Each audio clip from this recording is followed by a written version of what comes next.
Okay, I'm coming on again because I wanted to show you guys Sadie. Every time I make a video, she's always sleeping, and her floppy ears that are too big for her head are in the way. Can you say hi, Sadie? Sadie, look right here. So this is Sadie. She's half wiener dog, half mini schnauzer. She is my best little friend. She is so cute. She is a loving, crazy puppy dog, huh? And she actually wants to go to bed. But I told her, I was like, nope, we're going to say hi really fast to everybody. So thank you to all the support and love I feel from everybody. I very much appreciate it, as much as I appreciate this little one in my life. Now I'm going to go let her lay down. But I was thinking about something, and let me straighten out my phone. And Sadie's trying to get comfortable. She like moves the blankets all around, like, until it works best for her. Anyways, I was thinking about something that nobody talks about: divorce. Like, it's like this taboo subject that needs to not be taboo anymore.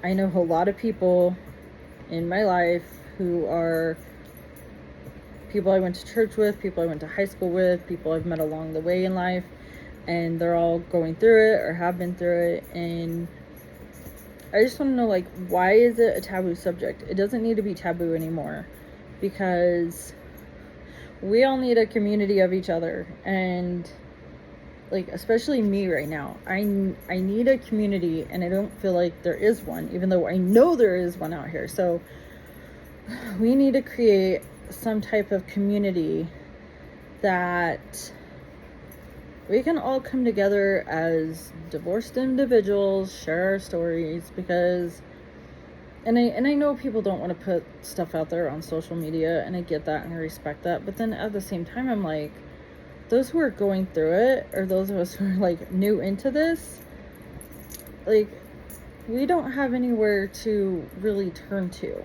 or at least I don't feel like I do. So, and I do appreciate those who have been through it, of my friends who have commented and who have messaged me. I do very much appreciate that, because your support, I won't name names, you know who you are. Your support means so much, because you're willing to be open and honest and be there for me.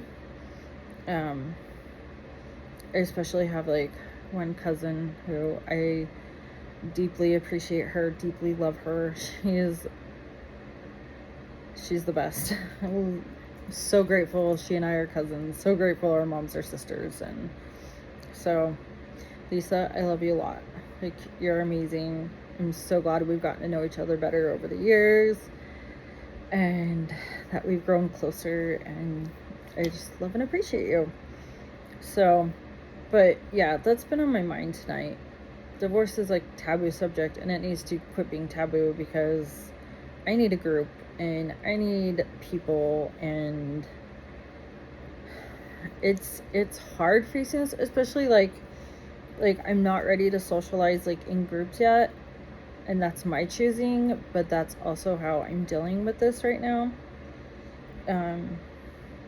But just having like a little group to, I don't know, we should just create a group on Facebook or something, just somewhere where we can just turn to one another and support and love each other, and, you know, share our feelings and share our stories, and like, I'm trying so hard to share the stories that I've kept to myself over the years, because, and I feel like I relate to my mom in a lot of ways like this, because she and my dad got divorced last year. My dad cheated on her.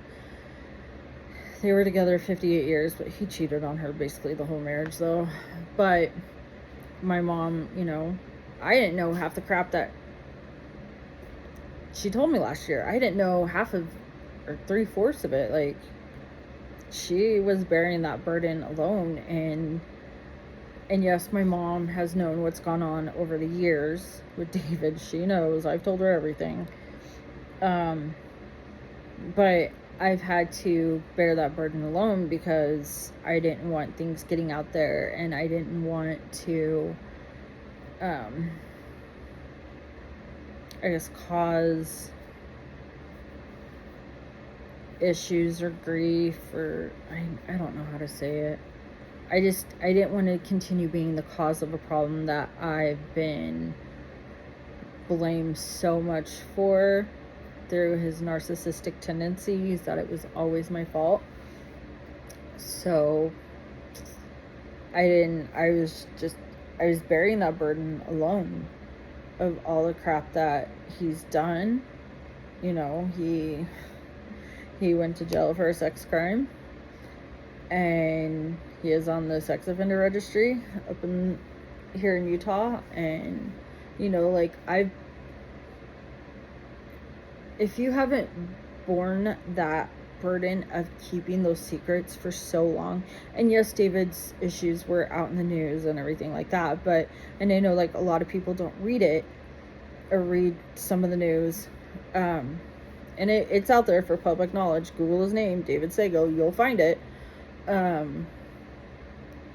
But like, trying to bear that burden so that way people wouldn't know who he is and what he's done, like, that's a hard burden to bear. And that is, like, you have no idea the amount of stress, like, that was on me to bear that alone. And so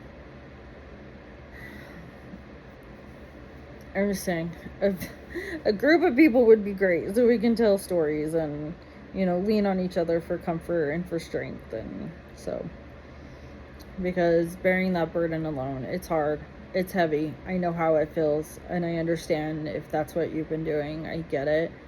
And you shouldn't have to bear that burden alone. You should be able to have somebody to comfort you. I mean, and it says, not that I want to bring scriptures into this, but, you know, in the scriptures, and I don't know if it's in the Bible or what, but it just says we bear one another's burden. And so that's what I did for David. I tried to bear his burden for as long as I could, and I'm not bearing that burden anymore. He forced my hand on that one. So I'm not bearing his burden anymore. I refuse. Like, let the world know he is who he is. He's horrible. So, but yeah, I don't want the divorce topic to be taboo anymore. I really want it to be something, you know, I mean, there's so much divorce in the world, so much. And you know what, fine, if that's what we all need to do, you know, get divorced once, twice, 3 times, whatever, good for us. I'm hoping this will only be my only one, personally speaking. But